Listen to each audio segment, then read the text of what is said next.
오늘 새벽 기도의 둘째 날입니다. 우리 다시 한번 우리 표어 함께 이야기하겠습니다. 예수의 사람 예배자로 살아갑시다. 오늘은 새벽 기도 둘째 날로 예수님의 시선으로 바라보는 하나님의 나라 회개의 기회에 대하여 함께 말씀을 나누고자 합니다. 예수님의 사람으로 살아가는 것은 우리의 세계관과 시선, 생각을 바꾸는 일입니다. 우리가 일상을 살아가면서 또 신앙생활을 하면서 기존에 무심코 가지고 있던 생각을 바꾸어서 예수님의 시선으로 또 예수님의 생각으로 세상을 바라보고 살아가는 것, 그것이 바로 예수님의 사람입니다. 그럴 때 우리에게 눈이 하나 열리는데 바로 하나님 나라의 삶을 살아가는 그 새로운 영적인 눈이 열립니다. 하나님 나라의 가치가 과연 어떤 것일까요? 우리가 매일 살아가면서 맞아, 이거는 이렇게 살아가는 게 맞아, 세상의 가치관으로 살아가는 것이 아니라 예수님이라면 어떻게 하실까? 하나님께서 지금 나와 함께 하신다면 하나님께서는 지금 이 상황을 어떻게 나를 인도하실까? 그 시선으로 끊임없이 바라보는 시선이 바로 하나님 나라를 살아가는 일입니다. 누가복음 15장 우리가 읽은 말씀은 천국의 비유장이라고 불리는 말씀입니다. 즉 하나님의 나라 비유가 가득 차 있다라고 하죠. 세 개에 걸쳐서 비유를 들으시는데 사실 이 말씀을 하게 된 배경이 있습니다. 사람에게 가장 기본적인 욕구 중에 하나가 먹는 거죠. 식욕입니다. 그런데 이 식욕 때문에 종종 얼굴을 붉히게 되는 일이 있습니다. 유대인들도 마찬가지로 우리나라의 식탁 공동체와 비슷한 문화가 있습니다. 누군가가 가정에 방문을 하면 그 사람과 함께 식사를 나누는 것이 일반적인 유대인들의 문화입니다. 그런데 이 식탁 공동체 같이 식사를 해야 하는데 누구는 같이 껴주고 누구는 배제한다면 굉장히 속상할 겁니다. 특별히 같이 있던 사람들 가운데 따로 불러서 이 사람들과 함께 식사를 나누고 저 사람들은 배제한다. 그럼 그 또한 굉장히 서운한 일일 겁니다. 내가 불편하다고 해서 그 모임에 빠지는 것도, 내가 불편하다고 해서 저 사람들을 배제하는 것도 굉장히 불쾌한 일이죠. 그런데 실제로 유대인 공동체 내에서는 이러한 일들이 자주 일어났습니다. 예수님께서는 그것을 뛰어넘어서 오히려 죄인들과 함께 식사를 하고 또 그들을 돌보고 함께 공동체, 식탁 공동체를 만들었죠. 그러다 보니 바리새인과 서기관들이 소문을 내기 시작합니다. 우리가 읽은 말씀 바로 앞에 나오는 누가복음 15장 1, 2절에 이렇게 시작이 됩니다. 모든 세리와 죄인들이 말씀을 들으러 가까이 오니 바리새인과 서기관들이 수군거려 이르되 이 사람이 죄인을 영접하고 음식을 같이 먹는다 하더라. 이것이 바리새인과 서기관들이 가지고 있던 시선입니다. 야, 예수는 저 사람들을 배제하고 다른 사람들과 함께 식사를 해야지 어떻게 죄인들하고 같이 식사를 하는가, 이 비난을 퍼붓죠. 그런데 이것이 그냥 단번에 이루어진 일은 아닙니다. 바리새인과 서기관들이 예수님을 어떻게 평가했는가, 배척하기 위해서 이런 말을 돌렸습니다. 보라, 예수는 먹기를 탐하고 포도주를 즐기는 사람이요 세리와 죄인의 친구로다. 하나 더 부풀려서 이렇게 얘기합니다. 먹기를 탐하고 포도주를 즐기는 사람이다. 이것은 사실과 다른 비난입니다. 먹기를 탐하고 포도주를 즐긴다. 아마 제자들과 함께 나눴던 만찬 때문에 이런 비난을 퍼붓을 텐데요. 그런 비난은 감수해도 되는 일입니다. 근데 뒤에 하는 이야기, 세리와 죄인의 친구로다 라고 하는 말은 정말로 예수의 사람이고 예수의 제자라면 이것은 비난이 아니라 맞아, 우리 원래 그렇게 살아가는 사람이야 라고 생각할 만한 일입니다.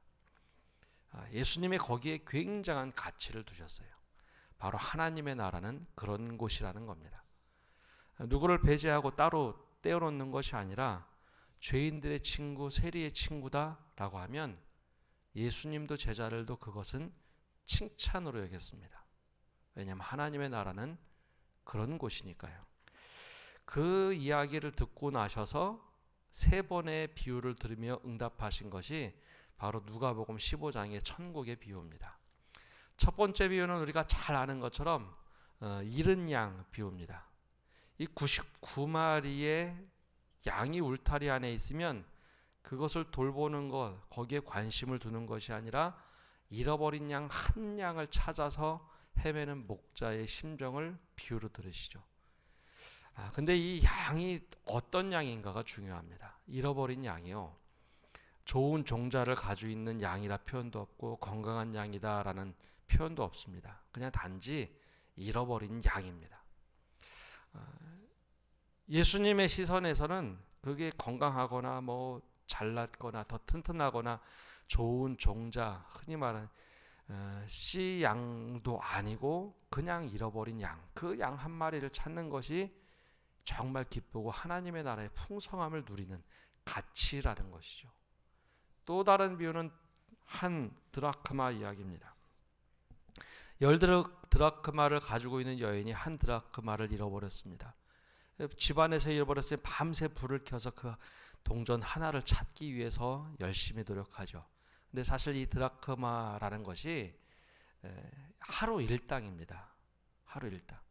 그래서 그 하루 일당을 찾아야 내일을 살 수 있기 때문에 밤새도록 찾은 다음에 기뻐가지고 이웃들에게 이야기합니다. 내가 이 돈 찾았다고. 잃어버린 것을 찾는 것의 기쁨, 당연히 있어야 할 자리에 있도록 하는 것의 기쁨이 바로 하나님 나라의 가치입니다. 예수님께서는 이 말씀을 하시고 마지막에 우리가 잘 아는 이 탕자의 비유를 들으시죠. 하나님 나라는 이런 가치 전도가 일어나는 곳입니다. 우리가 사고방식이 피라미드 체계의 사고방식에 익숙해져 있습니다. 수직관계가 익숙하고 또 이스라엘 백성처럼 애굽에서 살다가 노예에서 풀려난 지가 오래됐지만 그 피라미드 구조의 사고방식이 너무 강하다 보니 계층 사고가 너무 강합니다. 이건 나와 같은 사람, 수준이 같은 사람, 우리끼리 모여야 돼. 근데 이 하나님 나라 관점은 잃어버린 것 하나가 들어와서 풍성함을 누리도록 만드는 것이 하나님 나라의 관점입니다. 그래서 예수님께서는 우리에게 하나님 나라의 비유를 들으신 후에 회개의 기회라는 것을 우리에게 어떻게 설명을 해주시는가. 사실 이 말씀의 대상은 첫 번째 거기 앉아있던 사람들과 예수님 그리고 서기관들, 그 사람들에 대한 대상으로 하신 말씀입니다. 그럼 한번 우리가 상상을 해보는데요. 만약에 우리가 그 자리에 있었다면 예수님과 함께 하던 제자들의 시선으로 이 이야기를 들을까요? 아니면 바리새인과 서기관의 시선으로 이 말씀을 들을까 하는 겁니다. 똑같은 말씀인데 어떤 시선으로 이 말씀을 받아들이냐에 따라서 시선과 이야기의 의미가 굉장히 달라집니다.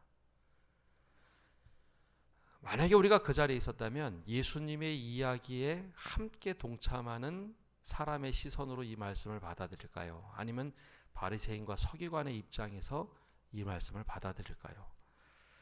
탕자의 비유의 핵심은 제일 마지막에 했던 말씀, 죽은 둘째 아들이 돌아왔는데 우리가 함께 기뻐하는 것이 마땅하지 아니하냐라의 방점이 있습니다. 하나님의 나라는 마땅히 기뻐하고 마땅히 행복해하고 마땅히 이루어질 일에 대해서 동참하는 것이 하나님의 나라입니다. 근데 그러지 못한 것이 있다는 것이죠. 돌아온 탕자의 비유에 보면 하나님께서 기회를 주신 것이 있습니다. 첫 번째는 바로 돌아온 탕자, 둘째 아들 이야기죠. 둘째 아들은 사실 패륜을 저지른 일입니다. 왜 패륜인가 하면 아버지의 돈을 받아서 그냥 외국에 나간 것이 아니라 그 돈은 아버지가 돌아가셔야 주는 상속금입니다. 돌아가실 때 분기수로 받는 돈이 둘째 아들이 미리 땡겨서 받아죠. 아버지 돌아가실 때 나에게 물려줄 상속금을 미리 주십시오. 돌아가실 것을 미리 염두에 두고 땡겨 받은 겁니다. 그리고 그 돈을 가지고 어떻게 됐던 간에 그 돈을 다 탕진하죠. 외국에 살다가 너무 힘들어서 야, 내가 여기서 굶어 죽겠다. 유대인이면 절대 가까이 하지 않을 돼지의 먹이 쥐엄 열매를 먹으며 살다가 야, 난 여기서 줄여 죽겠구나. 아버지께로 돌아간다면 어떻게 될까? 아버지가 과연 나를 받아주실까 하는 생각 속에 18절과 19절에 보면 이렇게 얘기합니다. 일어나 아버지께 가서 이르기를 아버지 내가 하늘과 아버지께 죄를 지었사오니 지금부터는 아버지의 아들이라 일컬음을 감당하지 못하겠나이다. 나를 품꾼의 하나로 보소서 하리라. 이것은 속으로 생각한 겁니다. 내가 그렇게 이야기하면 되겠다. 근데 이것이 생각으로만 끝난 것이 아니라 둘째 아들은 실제로 아버지께 돌아가서 하늘과 아버지께 내가 죄를 지었는데 더 이상 아들이라고 부르지 마시고 그냥 여기 살게만 해 주십시오. 여기에 바로 하나님께서 부여하신 회개라는 것이 있습니다. 계속 말씀드리지만 회개는 뉘우치는 생각으로 끝나는 것이 아닙니다. 우리가 회개를 잘못 배워서 뉘우치고 눈물을 막 흘리면 회개했다고 생각합니다. 근데 둘째 아들처럼 속으로 생각한 것을 실제로 행하고 아버지께 가서 용서를 구하고 아버지 제가 이제는 이렇게 돌아왔는데 아들은커녕 그냥 함께 살게만 해주십시오. 먹을 것만 주시면 됩니다. 그러면서 돌이켜 돌아온 것, 그것이 바로 회개입니다. 예수님께서 보여준 회개의 첫 번째 기회는 드러난 죄를 돌이켜서 다시 아버지 하나님을 찾는 것, 이것을 회개라라고 기회를 주심을 뚜렷하게 보여주십니다. 그래서 그는 하나님 나라의 상속을 받는 회개의 은혜를 받게 되죠. 하나님 나라를 누리게 됩니다. 근데 이것으로 끝난다면 사실 이 말씀을 오해하는 겁니다. 여기 또 다른 숨어있는 사람은 첫째 아들입니다. 원래 이 말씀에 초점이 되는 사람은 바리새인과 서기관들입니다. 근데 그들은 드러난 죄를 가지고 있지 않습니다. 오히려 생각의 죄를 가지고 있죠. 첫째 아들에게는 철저하게 바리새인과 서기관들의 모습을 고스란히 담고 있습니다. 하나님 나라 안에 사는 것 같은데 결과적으로는 그들이 하나님 밖에 경계선 바로 밖에 서 있는 자신들을 보게 됩니다. 첫째 아들이 그랬습니다. 늘 아버지와 함께 사는데 둘째 아들 때문에 잔치벌이다라는 소식을 듣자마자 집안에 들어가지 못합니다.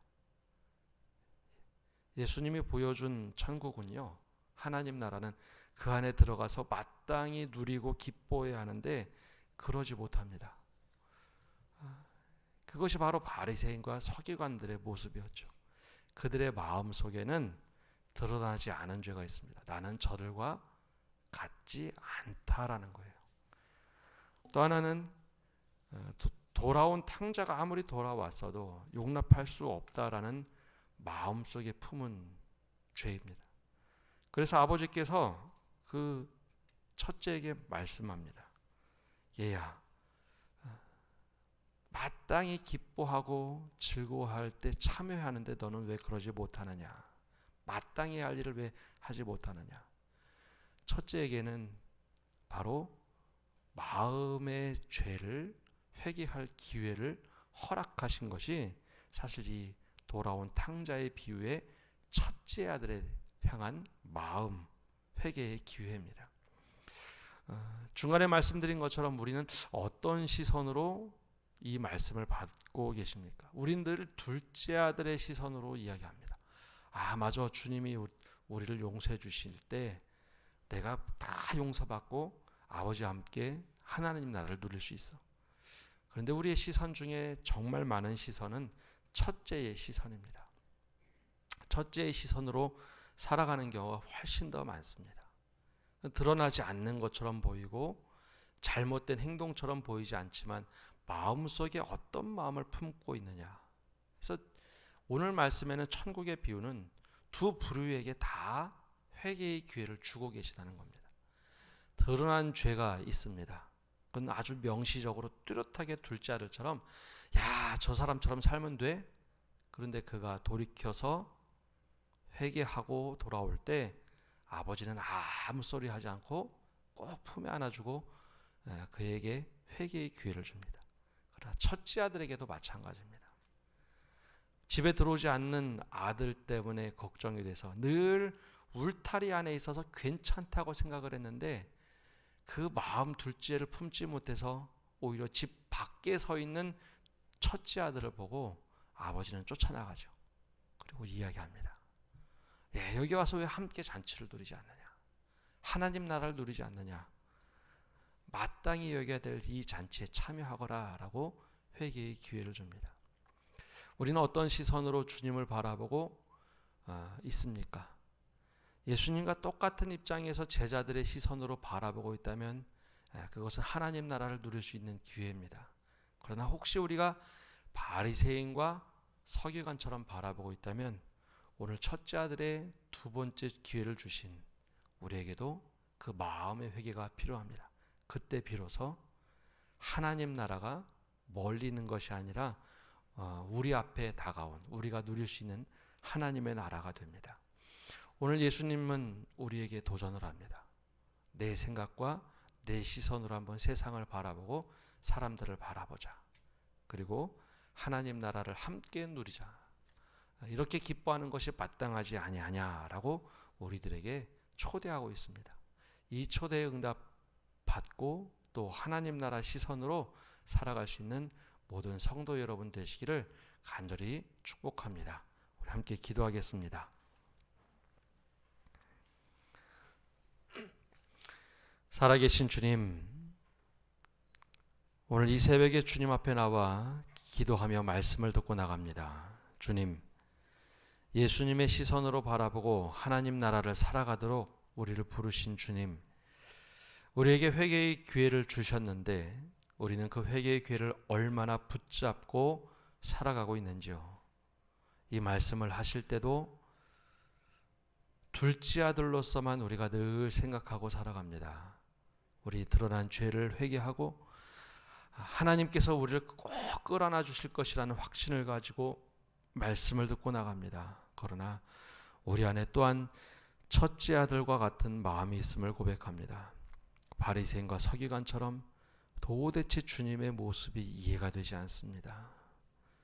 죄인들과 세리와 사회적으로 용납받지 못한 사람들과 함께 식사를 하고 함께 나누는 그 예수님을 인정하지 못해서 바리새인과 서기관처럼 다른 마음을 품고 있지는 않은지요. 우리가 주님의 마음과 주님의 생각과 주님의 시선을 가지고 살아갈 수 있는 은혜를 허락하여 주옵소서. 그래요 주님, 마음속에 있는 죄까지도 주님 앞에 끄집어내어 놓고 주님, 제가 이것밖에 되지 않는 사람입니다. 주님, 제가 이렇게 계층을 나눕니다. 주님, 내가 저 사람들과 같지 않아서 다행입니다 라고 생각하는 마음이 있다면 우리 안에 돌이킬 수 있는 은혜를 허락하여 주시고, 주님이 첫째 아들에게 말씀하신 것처럼 우리가 함께 기뻐하는 것이 마땅하지 아니하냐, 그 당연한 것을 믿음으로 받아들이고 살아갈 수 있는 은혜를 허락하여 주옵소서. 그래 우리가 모두가 함께 기뻐하며 즐거워할 수 있는 하나님 나라를 우리 교회에서 맛보게 하시고 가정에서 맛보게 하시고 우리 삶 속에서 맛보게 하여 주옵소서. 우리 모두가 주님의 부르심을 받은 한 가족임을 다시 한번 깨닫게 하시고 우리가 먼저 회개와 또 주님 안에서 모든 것이 새로워지고 주님의 시선으로 살아갈 수 있도록 은혜 내려 주옵소서. 이 모든 말씀 예수님의 이름으로 기도합니다. 아멘. 우리 말씀을 듣고 말씀을 놓고 기도하시고 또 가지고 나온 개인 기도 제목을 가지고 계속해서 기도하시다가 각자 댁으로 돌아가시겠습니다. 기도하시겠습니다. 하나님 아버지, 이 시간 새벽에 기도하며 나갑니다. 주님께서 우리에게 은혜 주시기를 원합니다. 하나님 아버지, 우리 마음속에 둘째 아들의 연약함도 있지만 첫째 아들의 또 강팍한 마음도 우리 안에 있음을 고백합니다.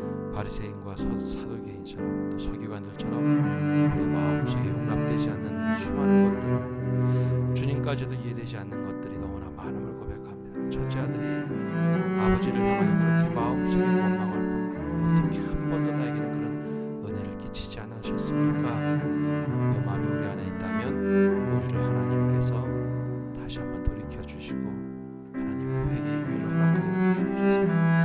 우리가 하나님께 모든 것을 부르짖고 나갈 때 하나님 우리의 마음이 온전하지 않은 늘 우리는 둘째 아들의 모습이 있다고 생각하지만 첫째 아들의 모습이 우리 안에 더 많은 우리가 어떤 시선으로 이 말씀을 바라보고 있는지 늘 당장의 비유로 우리를 바라보실 것이라 생각하지만 주님이 바라보시는 그 따스한 시선으로 첫째 아들을 맞이하여 나오시는 그 아버지 하나님의 마음을 우리가 헤아리게 하여 주옵소서.